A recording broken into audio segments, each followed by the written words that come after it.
Our program continues under the direction of Brother J.A. Weigel, who is a member of the Brooklyn Bethel family. The theme is Show Respect for Jehovah's Appointments.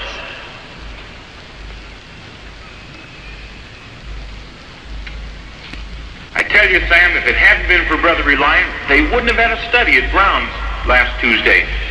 Brother X didn't come, and if Brother Reliant hadn't been there, no wonder Brother X didn't come tonight either. Oh, I'm sorry, Ben. I thought you knew. Brother X phoned me Tuesday around supper time. Why didn't he call me? I'm the overseer. Now, Ben, don't blame Brother X. He said he tried twice to call you, but couldn't reach you, so he called me. He had sprained his back badly at work. It even took a couple of men to help get him into the car to come home. He just couldn't possibly have taken care of that study on Tuesday. And I wasn't able to go because I'd already arranged to assist some new ones to get over to the Murphy study. So I called Brother Reliant. I hope it was all right. Why doesn't someone tell me these things? How can I be expected to run a congregation if I don't even know what's going on? Well, I suppose I should have phoned you, Ben. Okay, Sam. I'm just surprised that Brother X even bothered to call. It's no use your talking about it or trying to make excuses for him, Nona. I know that he was referring to me, and I'm going to give him a piece of my mind. He can't get away with Mother, that. after all, he's the overseer. Now, Nona Contrary, don't talk to your mother like that. Maybe he is the overseer, but that doesn't give him the right to stand up in front of the whole congregation and... You know his closing comments were aimed directly at me. If he wasn't talking about me, then who could he have meant? Oh, there he goes now. It looks like he's trying to run out, but I'm going to confront him before he can get away from here. Brother Sharp, could I see you for a minute? Well, what did you want, Mary? I'd just like to ask you what you meant by that reference to the insidious influence of the Jezebel spirit of direction and how careful we must be to avoid it. Now, I know, Ben Sharp, that you don't like me. You certainly showed it in plenty of ways. But I think when you get up in front of the entire congregation and make some comments that you know everyone is going to apply to me. Well, Mary, if you think the shoe fits, why don't you put it on? Oh, I can't understand, Ben Sharp, how you lasted this long as an overseer. Is that any way for a congregation servant to act? I come up to you in a friendly spirit just to inquire about something. Mary, if you ever knew what it was to ask a friendly question about something that happened at the meeting, then I'd like to see it. You don't have any idea what theocratic order means. You seem to think that everything in this congregation revolves around you and what you do and what you don't do. You haven't even learned to be submissive to your own husband, even though he isn't in the truth. Well, I don't have to stand here and listen to that kind of talk, Ben Sharp. Oh, that man. Nona, did you hear what he said to your mother? Now what do you think? Do you still think he's a fit man to be an overseer? I'm sure, Mother, that he must be upset about something. He did look tired tonight. Maybe he wasn't tired? Ha! He has the worst disposition of anyone in this congregation. I can't understand why the society... Please don't talk like that. After all, Brother Sharp really isn't that bad. Besides, he's the overseer, and you know he has many problems to deal with. I'm surprised more overseers don't get discouraged and short-tempered. Instead of our trying to make it more difficult for them... Now, what are you trying to say, Nona? Are you trying to blame his bad temper on me? Are you trying to say that your own mother is responsible for the situation that exists in this congregation? Why do you always take his side against mine? Mother, I'm not taking anyone's side against anyone. I just want to be fair, that's all. Now you're accusing your mother of being unfair, is that it? Well, you are an ungrateful daughter. Mother, please, let's not talk about it anymore. And certainly not here in the Kingdom Hall.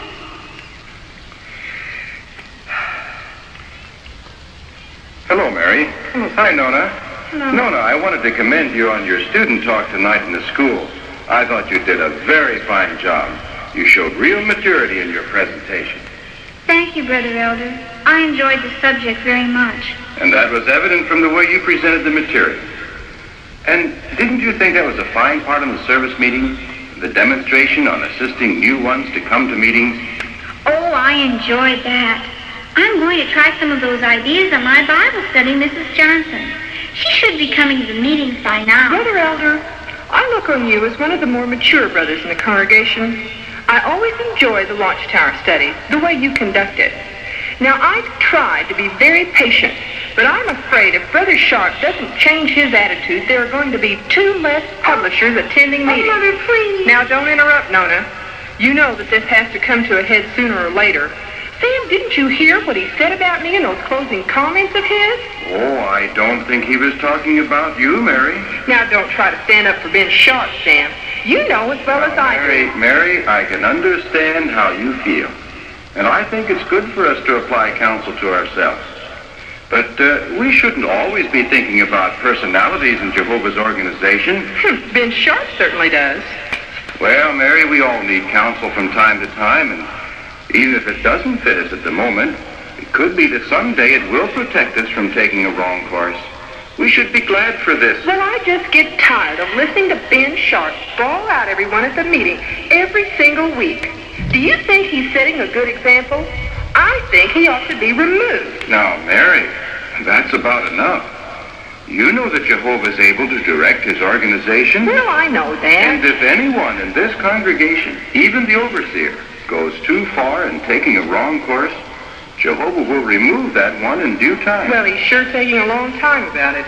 Well, Mary, the important thing for you is, will you take yourself out before that time and not be here to benefit from the change? Well, I just wonder how much more of this I'll be able to take. Mary, did you ever stop to think about David's experiences with Saul before he became king? What do you mean, Sam? I can't see how... I wonder if you could possibly realize what he must have gone through. Do you think the problem that you have in any way compares to what he must have suffered? I don't know what you're talking about, Sam. Well, why don't you sit down here for just a minute, Mary? And you too, Nolan. Let me tell you something about David. Oh, please do, Brother Elder. You know, Saul was made king of Israel before David. In fact, David hadn't even been born yet. But Saul didn't manifest the right kind of faith in God. He didn't appreciate the theocratic way of doing things. He acted presumptuously. He failed to obey Jehovah's commands. And then he tried to justify himself. Well, finally, Jehovah rejected him and sent the prophet Samuel to anoint David to take his place. Of course, Saul couldn't know that David had been anointed, and in time, David became very closely associated with Saul in his court. But because David was a very prudent young man, and because Jehovah richly blessed him, the whole nation came to love him very much. But of course, not Saul. Saul's lack of faith bred insecurity in him, which turned into envy of David and a suspicious hatred that eventually led him to thoughts of murder. Well, this is what happened. You well know, Jonathan, there's no peace in the heart of David toward me. He is deliberately turning the hearts of all Israel away from me, their king, in order to find favor with them, because he harbors animosity and is seeking the kingdom for himself. Do not let the king sin against his servant David, for he has not sinned toward you, and his works have been only good toward you. You well know that when it happens that the princes of the Philistines go out, as often as they go out, why, David will act most prudently of all your servants. Have you forgotten? How can I forget it? When the women in their victory songs have given David his tens of thousands, but to me, they have given only the thousands. There is yet only the kingship to give him. How long can he continue to stand before me and not begin to covet my throne? Has he already begun to look upon me as in my declining years? Does he think his youth and the favor of fickle women can earn for him my throne?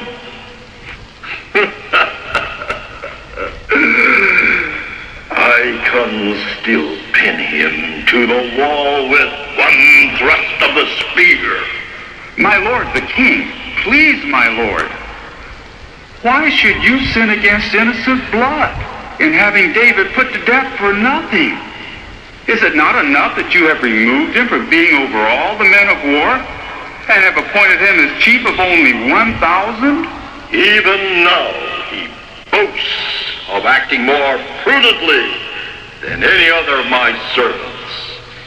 And his name is getting to be more precious in Israel than even the name of Saul. Does not my lord the king recall that when even I, your son Jonathan, pleaded with you for David, that you swore, as Jehovah is living, he will not be put to death? You son of a rebellious maid! Do I not well know that you are choosing the son of Jesse to your shame and the shame of the secret parts of your mother? For all the days that the son of Jesse is alive on the ground, you and your kingship will not be firmly established. So be it, if Jehovah wills. But so may Jehovah do to me, and so may he add unto it, if either David or I have any animosity toward you, my lord the king. Have David brought in to me. Let him play on his harp. Bring him in at once. It may be that Jehovah's bad spirit will depart from me.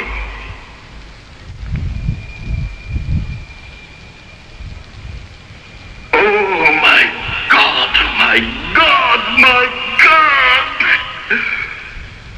Why does this bad spirit keep tormenting me? Why can my soul not find peace like other men? Oh, that I could bury myself in Sheol. Oh, that I could hide myself from your face. That I could flee far from before you. Has my sin been so great that you would lay upon me this unbearable agony of spirit? Why did you call me from the house of my father to be king over Israel? Did I thrust myself forward, ambitiously seeking to play the prince over my brothers? Was not my family the most insignificant of all the families of the tribe of Benjamin? Did I not hide among the luggage when the people came looking for me with Samuel to make me king? But you Samuel, you turned your back on me. You failed me when I was in sore straits, when the Philistines collected themselves together in Michmash to fight against me. People like grains of sand that are upon the seashore for multitude. And the men of Israel began to be dispersed from me, and went hiding themselves in the caves, in the hollows, in the crags. And you did not come within the appointed time, though you had promised. So I compelled myself and went offering up the burnt sacrifice in your place. Why should I be condemned for that? Could Saul go out against the Philistines alone? Could Saul stand by himself and let the Philistines come down against me at Gilgal without softening the face of Jehovah? Would David have done better? David! God, that name strikes like a dagger into my most inward parts. What would David have done? Yes. What would David have done? Did he not not proceed to put his soul in his palm. God alone to strike the Philistine Goliath down, so that Jehovah performed a great salvation for all Israel? And where was Saul? And where was the army of Israel? Were we not hiding in our tents, our hearts collapsed within us? David, my son, I well know that you will without fail rule as king, and that in your hand the kingdom of Israel will certainly endure. You are more righteous than I am. For it is you that has rendered me good, and it is I who have rendered you evil. Have I not twice sought to pin you to the wall with my spear? And have you not on both occasions turned aside so that my spear struck into the wall? But why?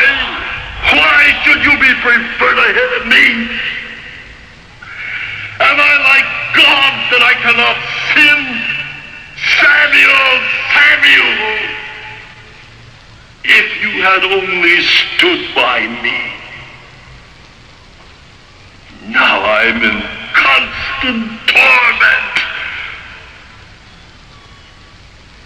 When will David turn on me? When will Jehovah raise his hand against me to strike me down? How can I live with this evil suspicion gnawing at my bowels? I will yet pin David. Yes, I will yet pin David even to the wall, and rid my soul forever of this agony that is within me.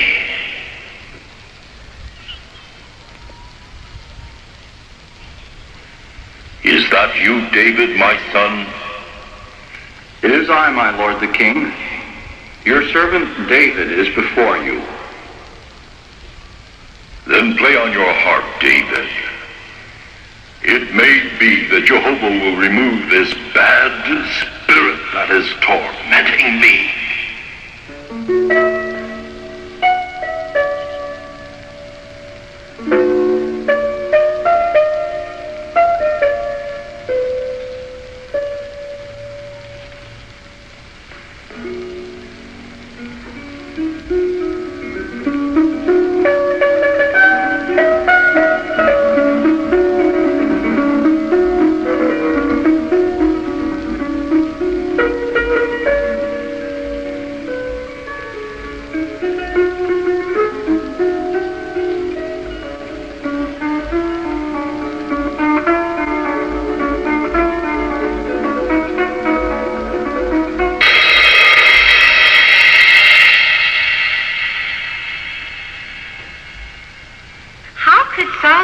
Such a thing. He admitted that David was more righteous than he was, yet he deliberately tried to kill him. There's only one answer, Nona. It's because he failed repeatedly to follow Jehovah's direction and refused to be counseled when he was wrong. Oh, I think that's awful. Yes, Saul was subject to mistakes like everyone, but his biggest mistake was relying on his own wisdom, doing things his own way. So his sins became progressively more reprehensible, and Jehovah's judgments against him grew more severe, until finally Jehovah removed his spirit from him completely. And this allowed the demons to take hold of him. Is that what he meant by Jehovah's bad spirit? Yes, you see, Jehovah didn't cause Saul to do these bad things, But when Saul's attitude toward Jehovah and his counsel had degenerated to a point where there was no turning back, then Jehovah turned him over to the wicked spirits, and he became an easy prey to them. Naturally, the demons hated David because they knew he was Jehovah's anointed, and they found Saul a ready tool to try to get rid of David. Well, Brother Elder, are you trying to say that Brother Sharp is like Saul? Oh, of course not, Mary. We have no right to judge anyone like that. Only on very rare occasions does an overseer go so far as to be disfellowship, or even to be removed from his service position for abusing his position of oversight. It does happen once in a while. But why does Jehovah allow it to go on so long sometimes? Well, Mary, would you want Jehovah to put you out of his organization the first time you committed an offense? Well, no, of course not, but... Well, then why shouldn't he be long-suffering toward the overseer, too? But what about us in the meantime, Sam? What about us in the meantime, Mary? Maybe Jehovah even extends his mercy to the overseer as a test on us. Have you ever thought of that? Well, now remember, we're taking an example from Saul and David. What did David do? What did David do, Brother Elder? Well, after Saul tried at least 3 times to kill David by hurling his spear at him, David finally had to flee for his life. But Saul wasn't content to let him get away. On one occasion, he had gone out with 3,000 men and Abner, the chief of his army. They were trying to find David to put him to death. It's recorded here in 1 Samuel. Let's see, chapter 26. Here we are, verse 7, and it says, "And David made his way with Abishai to the people by night. And look, Saul was lying asleep in the camp enclosure with his spear stuck into the earth at his head. And Abner and the people were lying all around him."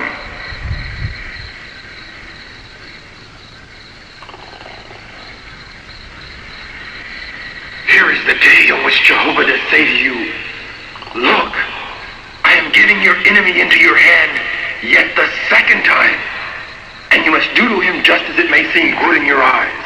Has Jehovah's law changed, Abishai? Have you forgotten when Saul unwittingly came within my grasp in the cave in the wilderness of Engedi? If it was wrong for me to raise up my hand against the Lord's anointed then, why is it different now that it is again within my power to strike Saul dead? But David, you it is whom Jehovah has anointed to reign as king over Israel. Is you right? If you had struck Saul down when he came into the cave, instead of just cutting off the tail of his sleeveless coat, even now you would be king of Israel, instead of hiding out here in the wilderness like a hunted mad dog. Thrust out your hand now against Saul, for he has forfeited his right to the kingship.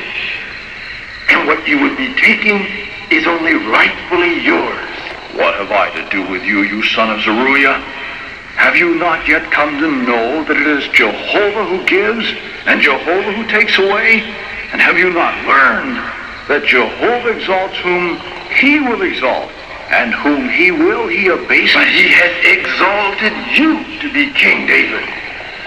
Should you not reach out and take what is yours? Abishai, have you so quickly forgotten the lesson that Jehovah taught us in holding me back from entering into blood guilt against Nabal, and from having my own hand come to my salvation in bringing down vengeance on Nabal's good-for-nothing head? Jehovah is from everlasting to everlasting. His law does not change. Men may change and lose their favor with God, but you should never allow your mind to waver in keeping the orders and the commandments of the true God. They are altogether righteous, pure, and it should be our constant prayer that he create in us a clean heart so that we can see and understand his will to do it. Saul himself promised you you would not die at his hand. But look, he continues till now, and here he is chasing after you like a dead dog, like a single flea. Now listen to my voice, David. God has today surrendered your enemy into your hand. And now let me, please, Pin him to the earth with the spear just once, and I shall not do it to him twice. Do not bring him to ruin. For who is it that has thrust his hand out against the anointed of Jehovah and has remained innocent? As Jehovah is living, Jehovah himself will deal him a blow, or his day will come, and he will have to die. Or down in the battle he will go, and he will certainly be swept away. It is unthinkable on my part, from Jehovah's standpoint, to thrust out my hand against the anointed of Jehovah. So now take, please, the spear that is at his head and the water jug, and let us get on our way.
into my hand, and I was unwilling to thrust my hand out against the anointed of Jehovah. And look, just as your soul was great this day in my eyes, so may my soul be great in the eyes of Jehovah, that he may deliver me out of all distress. Blessed may you be, my son David. Not only will you without fail work, but you will also without fail come off the winner.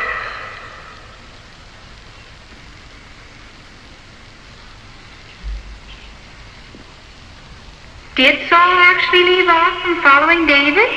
Well, not at all, Nona. In fact, chapter 27 of 1 Samuel goes on to show how David fled down to the land of the Philistines for refuge. But he didn't join up with them against Israel. No, instead he carried on guerrilla warfare against the enemies of Israel up until the day that Saul died. And even though he was forcibly separated from Jehovah's people, he never in any way forsook the practice of true worship. In fact, some of his most beautiful psalms were written during this time of his exile. Didn't the Philistines kill Saul? Well, not really, Nona. The Philistines had come out to fight against Israel in the valley of Jezreel at Shulam. And, as usual, Saul didn't know what to do. He couldn't consult Jehovah because Jehovah had rejected him. And he couldn't call on Samuel because Samuel was dead. So he sought out a witch, a fortune teller, and asked her, of all things, to bring up Samuel from the dead. You mean he really thought she could do it? Well, Saul had lost all reason by now. And this was his final fatal sin. The very next day, severely wounded, he fell on his own sword, a suicide. So you see, Saul died just as he had lived, a failure to his God and to his people, and as a warning to any who might become self-willed as he did. What a pity that the anointed of Jehovah should die so disgracefully. Yes, but Mary, notice this. No one could ever say that he fell because of any act of David. What are you trying to say, Sam? If you can't apply this to Ben Sharp, how can you apply it to me? Oh, I'm not applying it to anyone, Mary. That's for every one of us to do to ourselves. I just want you to realize how dangerous your thinking has become. Well, let me ask you, Mary, on what scriptural authority do you base your right to criticize Ben Sharp so severely? Well, Don't you remember what it says at Romans 14:4? Here, Mary, read this if you will, please. Who are you to judge the house servant of another? To his own master he stands or falls. Indeed, he will be made to stand, for Jehovah can make him stand. So, to whom does Ben Sharp have to render an account for his own acts? Well, to Jehovah, of course, but he... All right, Mary. And what does the scripture say is your place in this matter? Not to judge him. But Sam... Now, Mary, this text means just what it says. Ben Sharp does have much to learn, but then so do we all. But Jehovah can make him stand just the same way as you expect Jehovah to hold you up.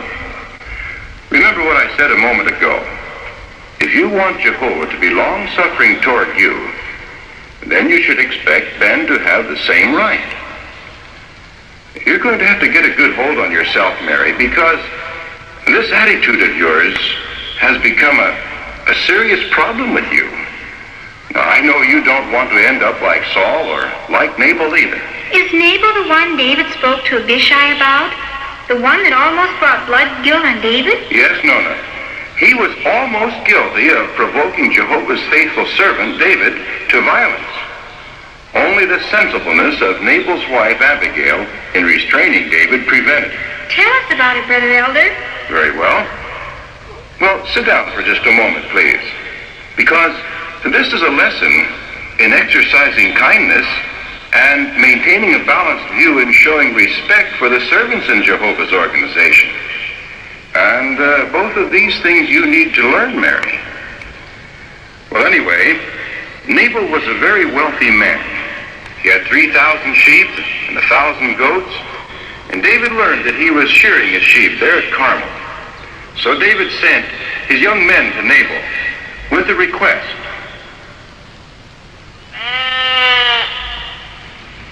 Jabez, you good-for-nothing son of a rebellious maid. How many times must I tell you?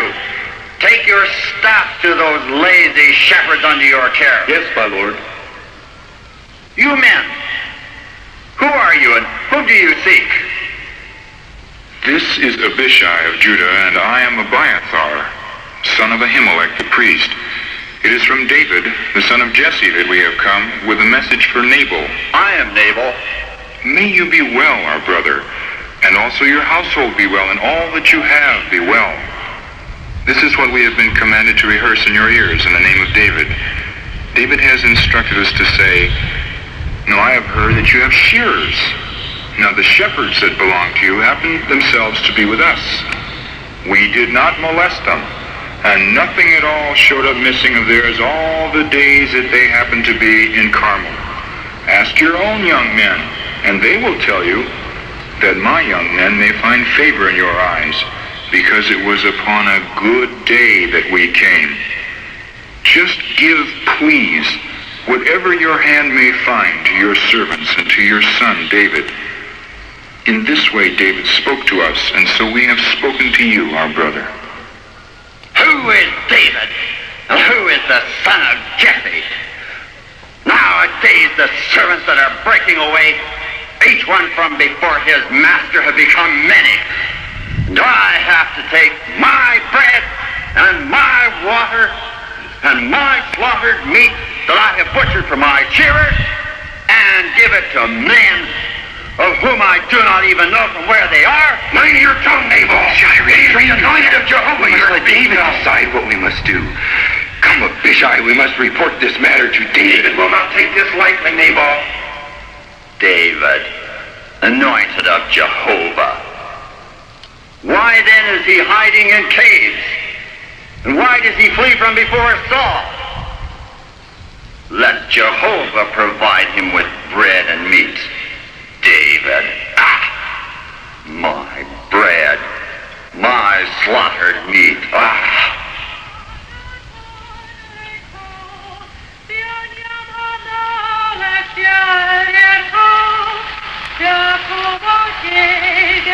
Oh, my lady, a calamity. Jabez, I've never seen you so excited. What is the matter? Look. What could have happened? David sent messengers from the wilderness to wish our master well, but he screamed rebukes at them. David's men? And the men were very good to us, and they did not molest us, and we Jabez, did not... calm yourself. What are you saying? If David sent messengers to wish Nabal well, why should they molest us? No, my lady. It was when we were shepherding the flocks in the field. The men of David were very good to us. They did not molest us, and we did not miss a single thing all the days of our walking about with them while we happened to be in the field. A wall is what they proved to be around us, both by night and by day. All the days that we happened to be with them shepherding the flock. And Nabal repaid this kindness with a fit of anger? Yes, my lady. Sent them away empty-handed? As I said, my lady, he screamed rebukes at them. Not today. What could have possessed him? And now, my lady, know and see what you are going to do. For calamity has been determined against our master and against all his house, as he is too much of a good-for-nothing fellow to speak to him. There is no time to lose, Jabez. David is a man of action. Nabal has insulted him and repaid with evil the good that David has done to his house. Now we must act quickly to prevent a calamity from occurring. Nera, get my robe. Jabez, get the young men together and gather 200 loaves of bread, 2 large jars of wine, and dress 5 sheep and take 5 seah measures of roasted grain, and take 100 cakes of raisins and 200 cakes of pressed figs, quickly, and put them upon the asses. And then you men pass on ahead of me. Look, I am coming after you.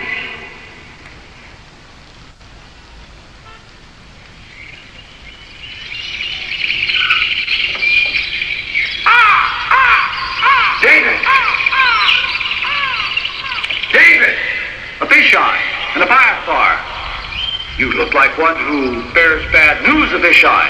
I do indeed, David. We have come from the house of Nabal. He is absolutely a good-for-nothing man. What do you mean, Abishai? You mean he did not receive you well? You did go to him in peace and speak to him as I commanded you, did you not? We did indeed, David. We wanted him to act freely from his heart and not to feel that he was being coerced in any way. You did well, Abishai. But Nabal did not receive you kindly. He screamed rebukes at us. And had it not been for the restraining hand of Abiathar, his carcass would now be food for the dogs of Maon. Nabal is truly a good-for-nothing man, David. We spoke to him kindly, just as you gave us words to speak. We reminded him we did not molest his shepherds that happened to be with us, and nothing at all showed up missing of theirs all the days they happened to be with us in Carmel. Then Nabal screamed at us, "Who is David, and who is the son of Jesse?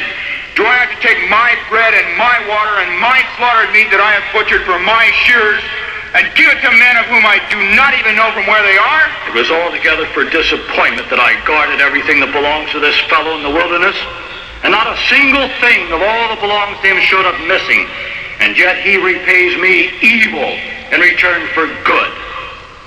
So may God do to the enemies of David, and so may he add to it, if I shall let any one of all who are his remain until the morning.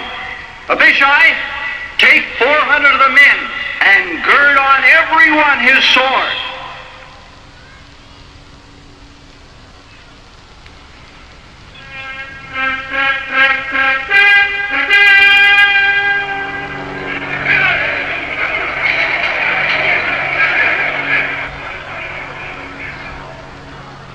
Who are you? And from where do you come? I am Abigail, my lord, wife of Nabal the Carmelite. Upon me, myself, O my lord, be the error. And please, let your slave girl speak in your ears and listen to the words of your slave girl. Speak. I'm listening.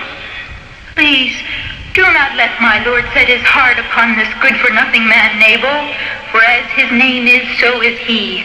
Nabal is his name, and senselessness is with him. As for me, your slave girl, I did not see my lord's young men that you had sent. And now, my lord, as Jehovah is living and as your soul is living, Jehovah has held you back from entering into blood guilt and having your own hand come to your salvation. And now, let your enemies and those seeking injury to my lord become like Nabal. And now, as regards this gift blessing that your maidservant has brought to my lord, it must be given to the young men that are walking about in the steps of my lord. Pardon, please, the transgression of your slave girl, because Jehovah will without fail make for my lord a lasting house. Because the wars of Jehovah are what my lord is fighting, and as for badness, it will not be found in you throughout your days. When man rises up to pursue you and look for your soul, the soul of my lord will certainly prove to be wrapped in the bag of life with Jehovah your God. But as for the soul of your enemies, he will sling it forth as from inside the hollow of the sling. And it must occur that, because Jehovah will do to my lord the good toward you, according to all that he has spoken, he certainly will commission you as leader over Israel. And let this not become to you a cause for staggering, or a stumbling block to the heart of my lord, both by the shedding of blood without cause, and by having the hand of my lord itself come to his salvation. And Jehovah will certainly do good to my lord. And you must remember your slave girl.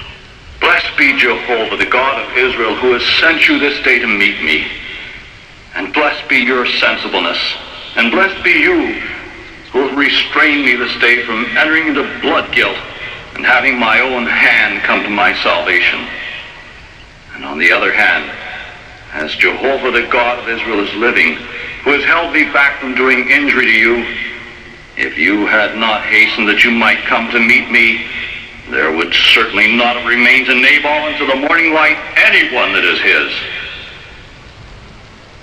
Go up in peace to your house.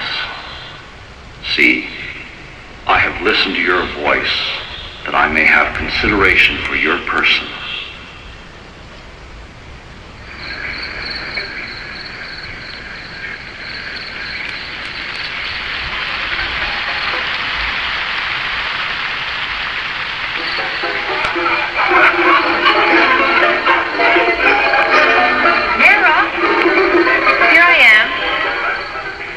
Your master Nabal.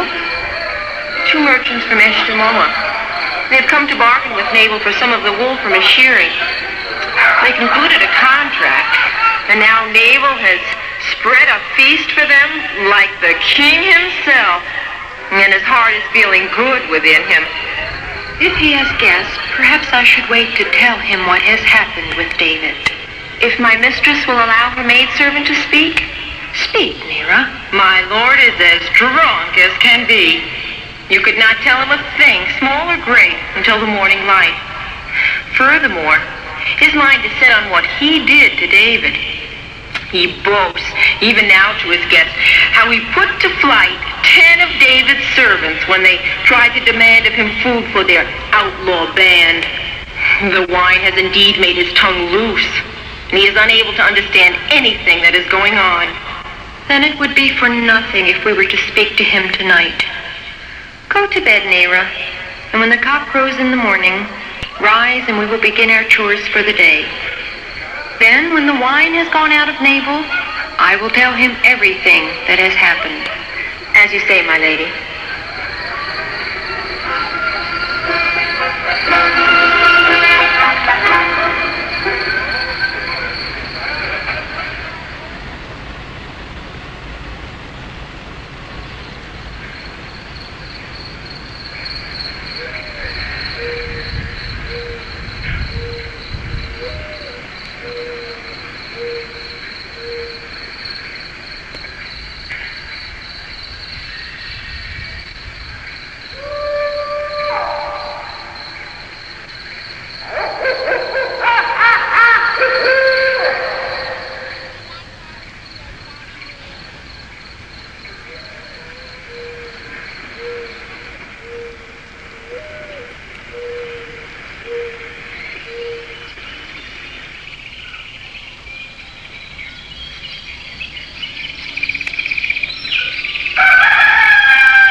May Jehovah bless your day, Nera. May you be well, Jabez. How did our mistress Abigail rest during the night? Oh, she slept little, poor thing. Her mind is sorely troubled over the events of yesterday. She did only what she thought she must, but now she's concerned for Nabal and how he will view what she has done. Our master is a good-for-nothing fellow. If Abigail had not been a woman of decision and had not acted quickly in going to David, we would all likely have been dead by now. For David swore that none of Nabal's house would remain alive to see the morning light. But Nabal is too much of a stupid fellow to realize this, or to appreciate what Abigail's decision has cost her, or what it has saved him. Yes, the poor thing. May Jehovah make your day prosperous, my lady. May you be well, and may all go well with you, Jabez. Has Nabal arisen yet? No, my lady. Nor have I seen him about. Is all well with the young men, Jabez? Have all returned home after leaving their gift blessing with David, and the young men walking about in his steps? They have all returned, my lady, and they, as well as I, feel you have indeed been a blessing to Nabal's house in exercising discretion and sensibleness in preventing David from blood guilt and from saving Nabal's house from certain calamity. For Nabal has certainly brought down evil on his house in lifting up his voice against Jehovah's anointed. And even though David's hand has been stayed, who knows what yet may befall Nabal and his house because of the displeasure of Jehovah against him. That is my fear too, Jabez. I have prayed to Jehovah all night to direct this matter to his praise, and I have implored him to give us all the understanding necessary to act discreetly. Nabal is my lord, and he is your master, and yet David is the anointed of Jehovah, and Jehovah is certainly with him for good. Neither can we forget the rightfulness of David's request of Nabal, and the reasonableness of David's anger in the unjustified insults hurled at him and his men by Nabal. May Jehovah decide between us and exercise his mercy and loving kindness on our behalf. Jabez, have those good-for-nothing shepherds under your care nothing to do, that you can waste away the morning gossiping with the women of my house? On your way, for if anything is missing out of your hand, you will certainly be accountable to me for it. Yes, my lord. And why were you not at the feast yesterday, Abigail? Please excuse me, my lord, but a most urgent matter arose that needed my attention, a matter that I must speak to you And what about. could be more urgent than a feast in celebration of the most prosperous year we've yet had? Jehovah has certainly blessed our flocks. It is that very matter that I must speak to you about this morning, my lord. Speak, Abigail. You well know, my lord, that yesterday some men came here requesting something from the hand of my lord for their services rendered to your shepherds as they were guarding the flock. Ruffians and outlaws they were, demanding of me something for nothing. But what is this to you, Abigail? And why should it trouble you? As you know, my lord, these men came in the name of David, the son of And Jesse. who is David? Do I have any delight in him? Does Saul have any delight in him? Has he not conspired against Saul?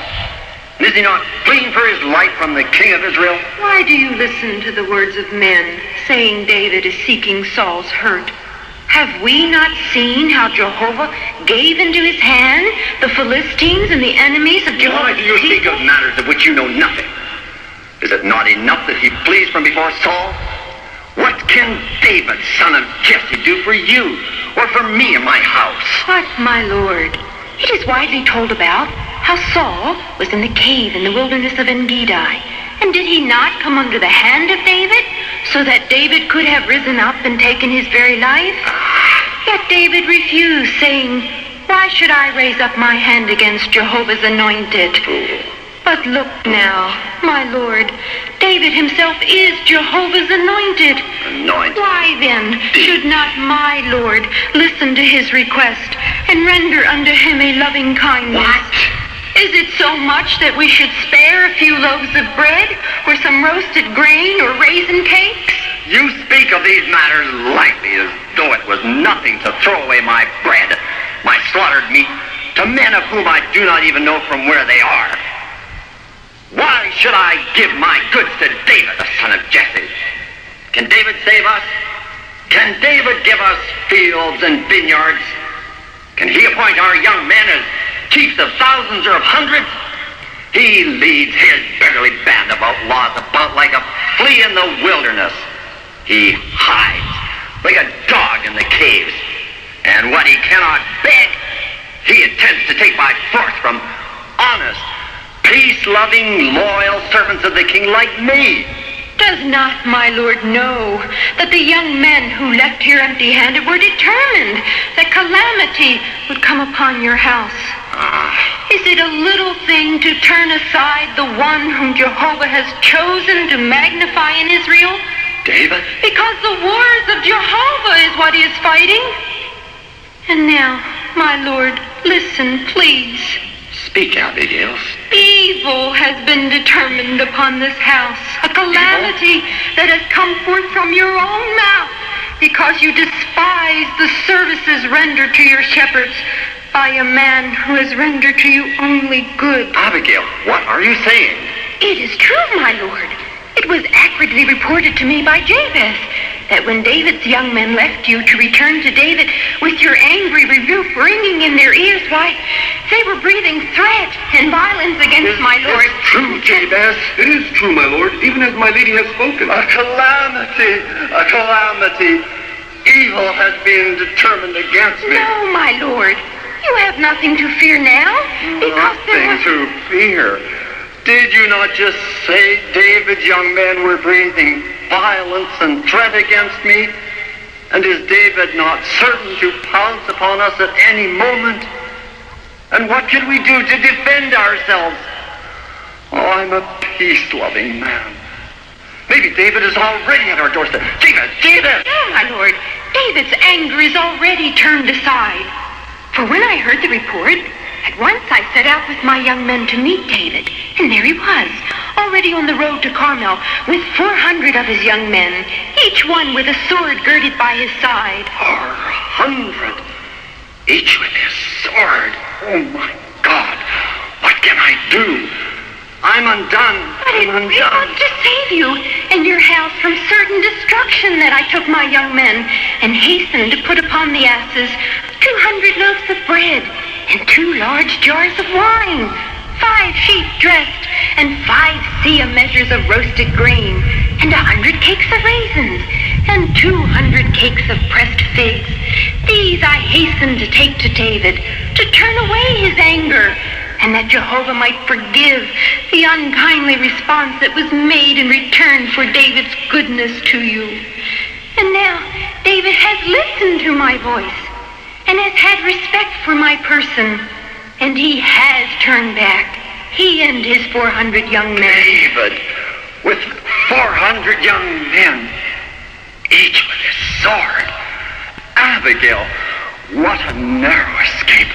By the skin of our teeth, why, I could have been slaughtered in my bed. My flocks, why hurt? Jabez, quickly, we must... Nabal! Oh, my God, Nabal, my lord! What is it? What has happened? My lady, a calamity. Nabal has not escaped it. Oh, my lady. My lady, Nabal lives. He is not dead. Jehovah be praised. His panic has overcome him. His fear has finally struck him down. Truly the hand of Jehovah is against my master. This is his reward for raising up his voice in anger against Jehovah's anointed and for failing to render him an act of even ordinary human kindness. His life is in Jehovah's hands. If Jehovah can forgive him, he will live. It is Jehovah who gives and Jehovah who takes away.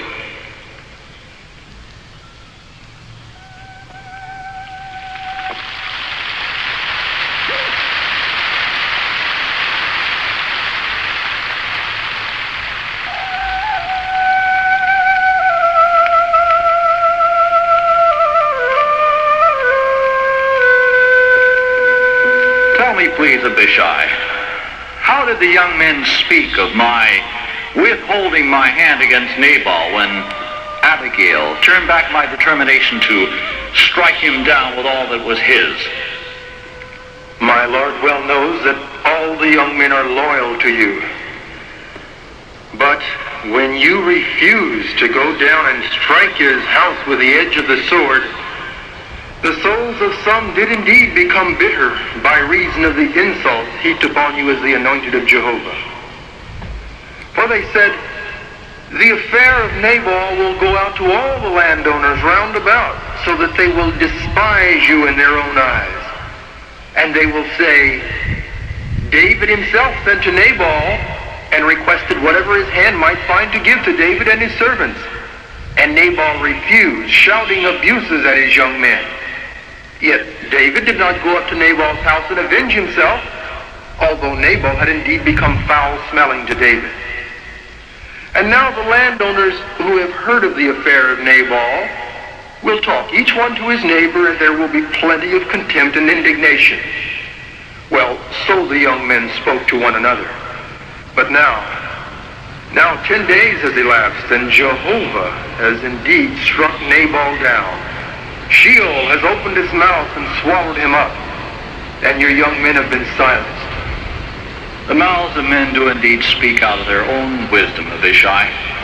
Now, which of my young men would choose to come under the almighty hand of Jehovah rather than to fall into the hand of David? Blessed be Jehovah, who has himself conducted the legal case of my reproach to free me from Nabal's hands. Your young men are satisfied. Our reproach has been turned back, and Nabal has been punished according to his just deserts. The badness of Nabal, Jehovah has turned back upon his own head. Blessed be Jehovah, who has kept his servant back from badness, and preventing my own hand from coming to my assistance. And now your young men see the wisdom with which you acted, according to the words of Abigail, when she offered you the gift blessing of provisions. She has truly grown in favor among your servants. And now that you've got to hear that Nabal is dead, and have sent to Abigail to propose that she become your wife, we are all waiting in eager expectation for her coming. She is indeed a woman among women, and good in discretion. Abishai, I consider Abigail a gift to me from Jehovah.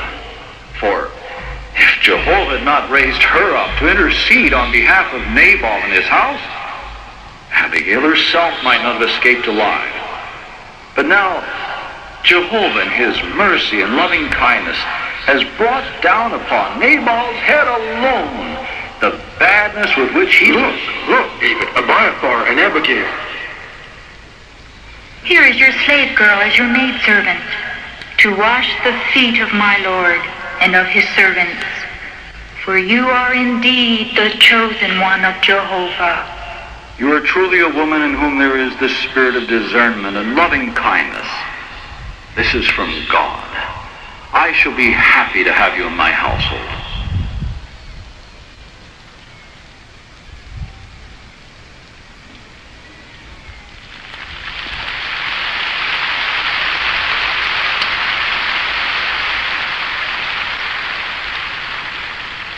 Well, Nabal got just what he deserved. I'm so glad David married Abigail. It's obvious that Nabal wasn't concerned with the principle in the proverb, an answer when mild turns away rage. But Abigail was. And her mild answer not only turned aside the rage of David, it even won her a husband. Oh, yeah. But how can you say what she did was submissive, Sam? Well, she did go contrary to Nabal, that's true. But it just showed her balanced viewpoint. What do you mean, balanced? Well, if she hadn't been submissive, do you think she would have made such a point of telling Nabal what she had done? Even waiting until he was sober. Especially when she knew he would probably be angry about it. Then why did she deliberately go contrary to him? Because Nabal had overstepped his own authority as head of his household. Not only had he treated Jehovah's anointed with extreme disrespect, he had endangered the lives of his entire household in doing so. Well, you see, this put Nabal between Abigail and her own worship. It threatened to estrange Abigail from Jehovah right along with Nabal. She couldn't allow that, because to go along with Nabal in this wrong course would have made her a party to it. She had to come out courageously and take her stand. And what she did worked to the saving of Nabal's house. Only he was too selfish, too much of a senseless fellow to recognize it. But what about David, Brother Elder? He really took the wrong attitude himself, didn't he? Yes, Nona. David, with all his outstanding qualities, was imperfect too. He made mistakes, but he was willing to be corrected. And that takes real humility, doesn't it? No, David wasn't thinking of that principle either, about a mild answer. But you can see why Jehovah loved David so much, the way he always accepted counsel. I guess that isn't too easy for some of us, is it, Sam? No, I'm afraid it isn't, Mary. But the more you have to overcome, the greater the victory, wouldn't you say? Well, I guess so. You know, in these circumstances, I always think of that illustration of Jesus. Which one is that, Brother Elder? The one about forgiving. You remember in Matthew, the 18th chapter, Peter had just asked Jesus how many times he should forgive his brother. Yes, I know. He said up to 7 times. And what did Jesus reply? He said up to 77 times. That's right. Now, that doesn't mean to keep a count, and then on the 78th time you can let him have it. But when he's really in the wrong, Sam, like Ben Sharp, Well, that's the point of the whole thing, Mary. Jesus went on to give the illustration of the king who canceled the debt of one of his slaves, amounting to over $10 million. And what did that slave do? He went out and grabbed a fellow slave by the throat and demanded he pay a debt owing him of only $17. Well, when the king heard about that, he was very angry, and rightly so. Do you know what he did? He had that first slave thrown into prison until he could pay off his own debt, the one the king had previously canceled. But now how could he pay it off in prison? Well, that's just it, Nona. That really meant his finish. Now, what was Jesus' point of this illustration? He concluded by saying, and I think this is the last verse of that chapter, "In like manner, my heavenly Father will also deal with you if you do not forgive each one his brother from your hearts." Just think now of the tremendous debt God cancels for us through the ransom sacrifice of Jesus. And then compare how pitifully small are the things our brothers do to us. Are we going to grab them by the throat and demand they make it up to us? I guess we don't think about those things when we're angry, do we? No, I don't think we do, Mary. And that's why the mild answer turns rage aside. When we have control of our spirit, we think more clearly. And so will the other fellow. So we can settle the difficulty and maintain our brotherly relationship.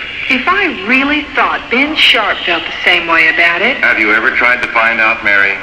Have you ever tried to do anything at all to help Ben? But he's the overseer, the congregation's servant. That's true. But there's only one of him for us to deal with. Just think how many there are of us for him to deal with. And all of us different, with different personalities, different problems. The overseer really has a tough job, doesn't he, Brother Ellis? Yes, he does, Nona. But he accepts his assignment because he really loves you. Now just think how much easier it would be for him to come to the meetings too, and just sit down like the rest of us, confident that there'll be a good program, go to literature counter or magazine counter, and not be concerned about how the literature got there. Just taking it for granted that everything would be taken care of. The hall clean, heated, the lights on because the bills are paid, territory to work, a new place to hold the study because the Johnsons moved away, not worried about who the speaker will be at our next public meeting, or that we'll have handbills to use. And if anything at all goes wrong, who's the first one everybody blames? Like when we ran out of truth books. Yes, I remember. We couldn't understand at first. Yes, and it wasn't Ben's fault. Our order was in. It's just that the brothers at Bethel couldn't print them fast enough for us.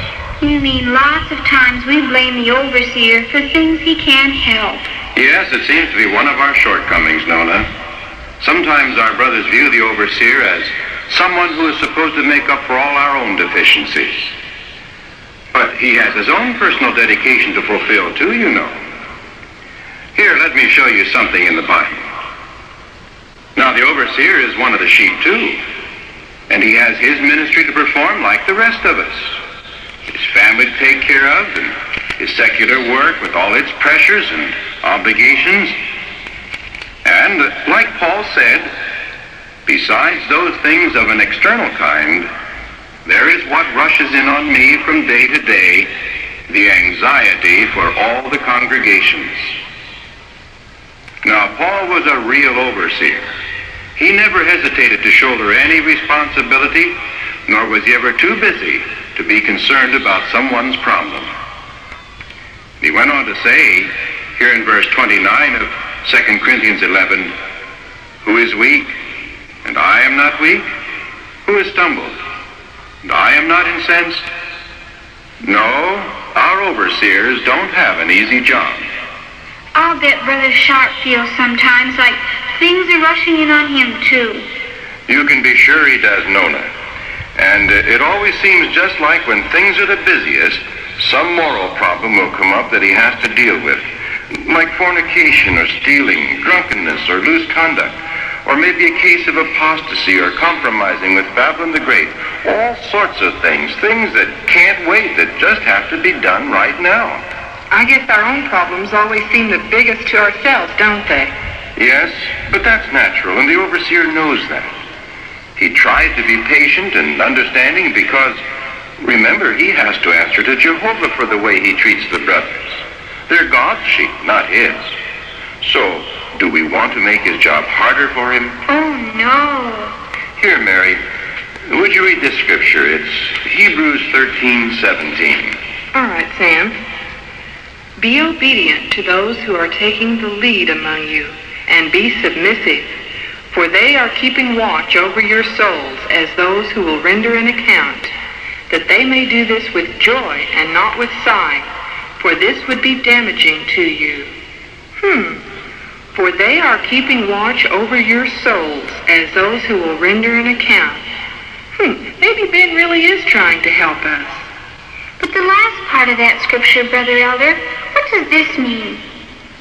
That they may do this with joy and not with sighing, for this would be damaging to you. Maybe your mother could answer that for you, Nona.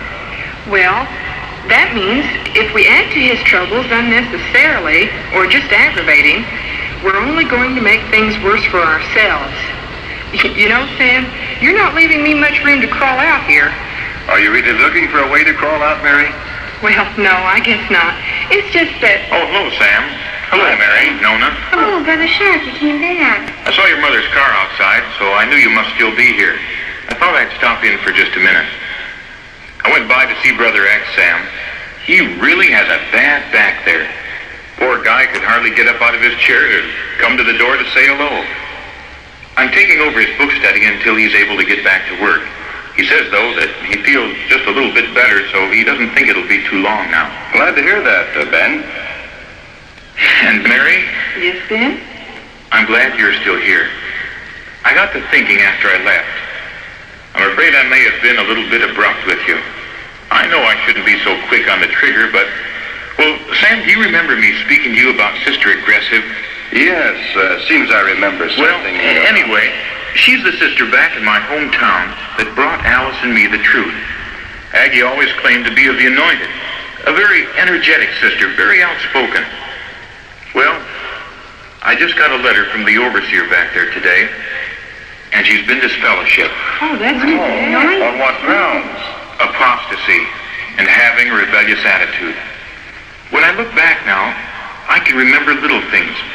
Of course, we were new in the truth then, so I didn't pay much attention to these And things. that's what you meant by the insidious Jezebel spirit. Yes, that's what makes me feel so bad.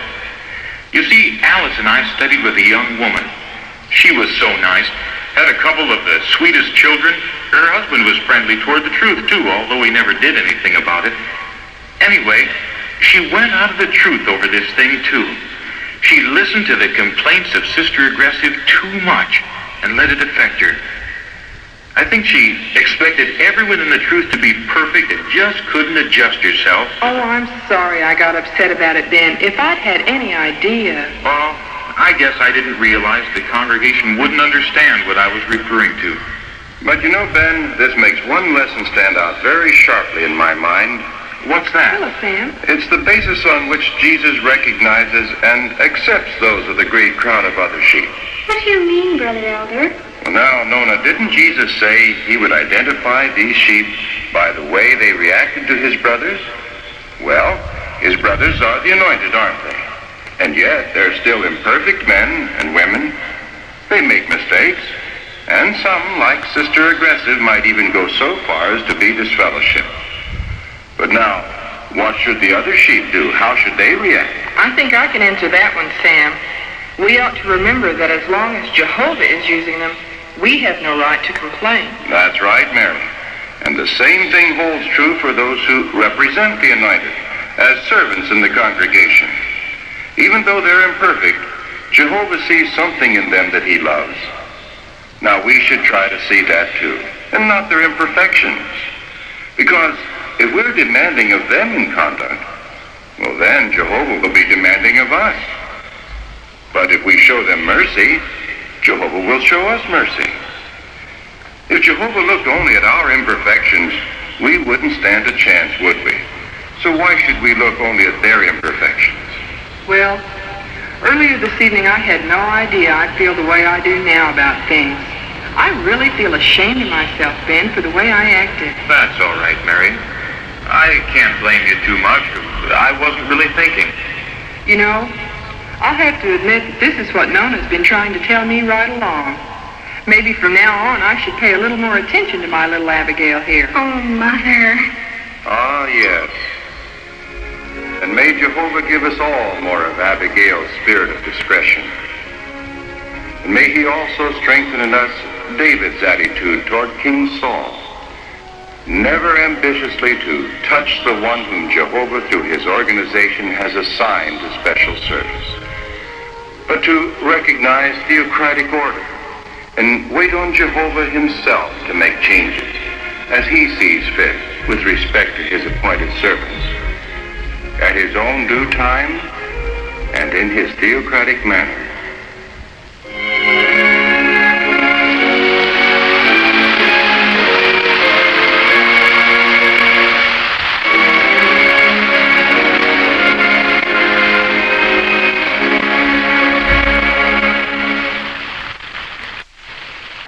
French-speaking session 1570. And the Spanish-speaking 6,062.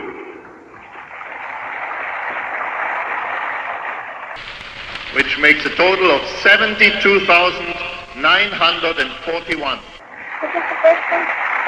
Because I have 300 English. 65,000. Now please, let us What stand was and Spanish? sing song number 72. Thank you very much. 72.